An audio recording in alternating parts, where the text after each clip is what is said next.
ইসলামী সভ্যতায় দুর্গের প্রচলন যেভাবে পৃথিবীর প্রাচীন একাধিক সভ্যতায় দুর্গের ব্যবহার দেখা যায়। নগর ও জনপদ রক্ষায় দুর্গ বা কেল্লা যুগ যুগ ধরে গুরুত্বপূর্ণ ভূমিকা পালন করে আসছে। ইসলামী স্থাপত্যবিদ্যার গুরুত্বপূর্ণ অংশ জুড়ে আছে দুর্গ ও সামরিক স্থাপনা। মুসলিম শাসক ও খলিফা কর্তৃক নির্মিত বহু দুর্গ এখনও কালের সাক্ষী হয়ে পৃথিবীতে টিকে আছে, যেমন বাংলাদেশের লালবাগ কেল্লা, ভারতের লাল কেল্লা, সিরিয়ার সালাহুদ্দিন আইয়ুবী কেল্লা ইত্যাদি। ইসলাম পূর্ব আরবে দুর্গ।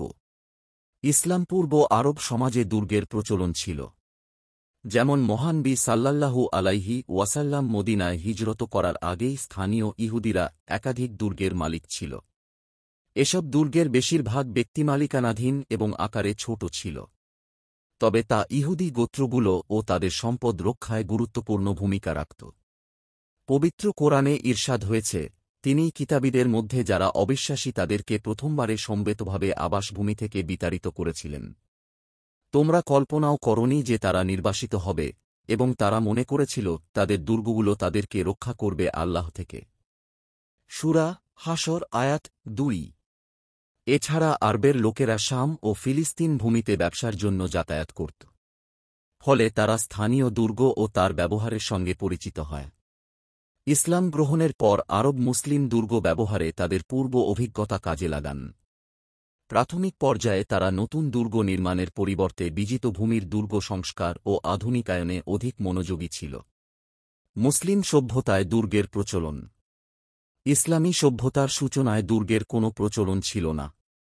রাসূলুল্লাহ সাল্লাল্লাহু আলাইহি ওয়াসাল্লাম ও আবু বকর রাদিয়াল্লাহু আনহু এর যুগে মুসলিমরা কোনো দুর্গ নির্মাণ করেছে বলে জানা যায় না। ওমর রাদিয়াল্লাহু আনহু এর যুগে শাম, মিশর ও উত্তর আফ্রিকার বিস্তীর্ণ অঞ্চল ইসলামী খিলাফতের সীমানাভুক্ত হয়।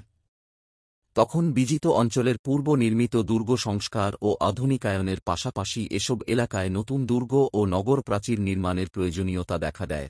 বিশেষ করে ভূমধ্যসাগরের তীরবর্তী শহর ও জনপদ রক্ষায় দুর্গ নির্মাণ দরকার হয়। ফলে ধারণা করা হয়, ওমর রাদিয়াল্লাহু আনহু এর যুগেই দুর্গ নির্মাণের সূচনা হয়। ইসলামী সভ্যতায় দুর্গ নির্মাণের পূর্ণ বিকাশ ঘটে উমাইয়া শাসকদের হাত ধরে। কেননা ওমর রাদিয়াল্লাহু আনহু থেকে হুসাইন বিন আলী রাদিয়াল্লাহু আনহু পর্যন্ত চারজন মুসলিম খলিফা আততায়ী ও বিদ্রোহীদের হাতে নিহত হওয়া এবং মুসলিম সমাজে রাষ্ট্রীয় ক্ষমতা নিয়ে সংঘাত এ সময় চরম রূপ নেয়। মুসলিম সাম্রাজ্যগুলোর সঙ্গে ইসলামী খিলাফতের সংঘাত চূড়ান্ত পর্যায়ে পৌঁছে যায়।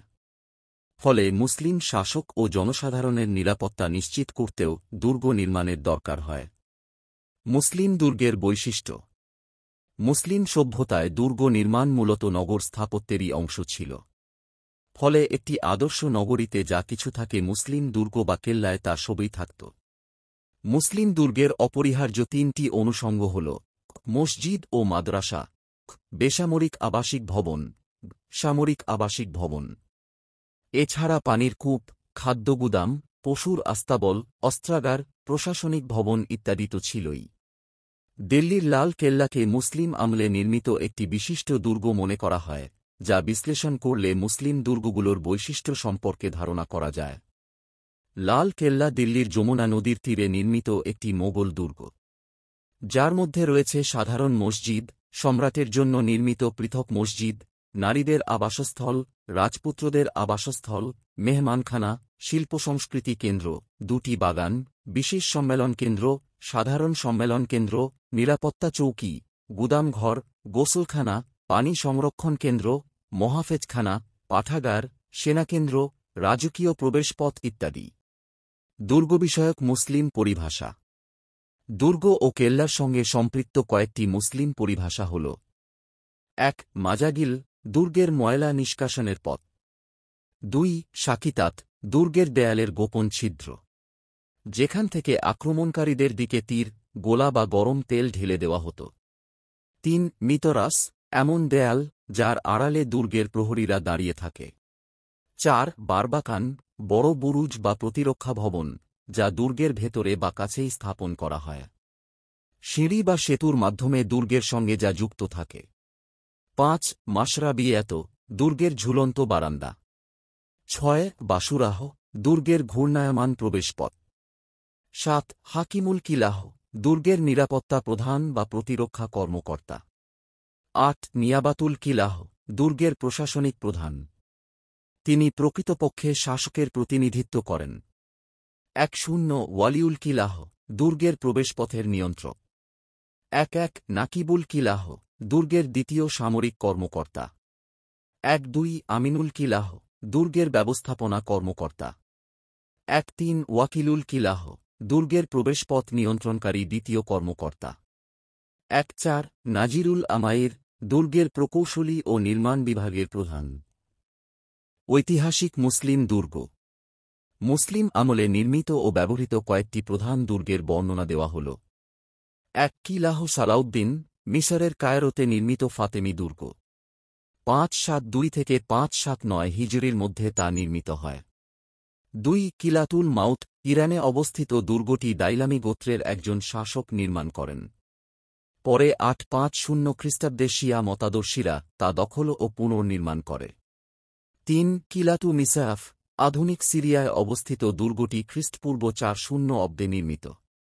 মুসলিম বিজয়ের পর প্রথমে উমাইয়া শাসকরা এর ব্যবহার শুরু করেন। আব্বাসীয়রা দুর্গটির সংস্কার ও আধুনিকায়ন করেন। ৪ কিরাক দুর্গ, জর্দানে অবস্থিত একটি সুপ্রাচীন দুর্গ। খ্রিস্টপূর্ব ৮৬০ অব্দে তা নির্মিত হয়। ক্রুসেডের সময় দুর্গটি খ্রিস্টানরা গুরুত্বপূর্ণ সামরিক কেন্দ্র হিসেবে ব্যবহার করত।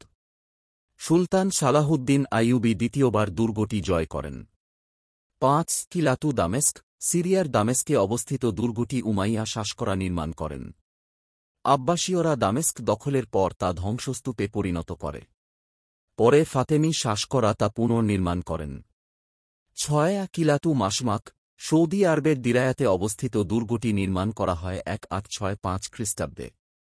আধুনিক সৌদি আরব রাষ্ট্রের অভ্যুদয়ের সঙ্গে দুর্গটির নিবিড় সম্পর্ক আছে। ৭ কিলাতু জামরুদ, এটি সৌদি আরবে অবস্থিত উসমানীয় আমলের গুরুত্বপূর্ণ একটি দুর্গ। হাজিদের নিরাপত্তা নিশ্চিত করতে দুর্গটি নির্মাণ করা হয়েছিল। উল্লেখ্য, এসব দুর্গ ইসলামের প্রাথমিক ও মধ্য যুগে গুরুত্বপূর্ণ ভূমিকা পালন করেছে। এশিয়া, ইউরোপ ও আফ্রিকার যেসব অঞ্চল মুসলিমরা শাসন করেছে, সেখানে আরও বহু বিখ্যাত ও গুরুত্বপূর্ণ মুসলিম দুর্গ রয়েছে। তথ্য ঋণ, ইসলাম হিস্টোরি, আলুকা.com, আল জাজিরা।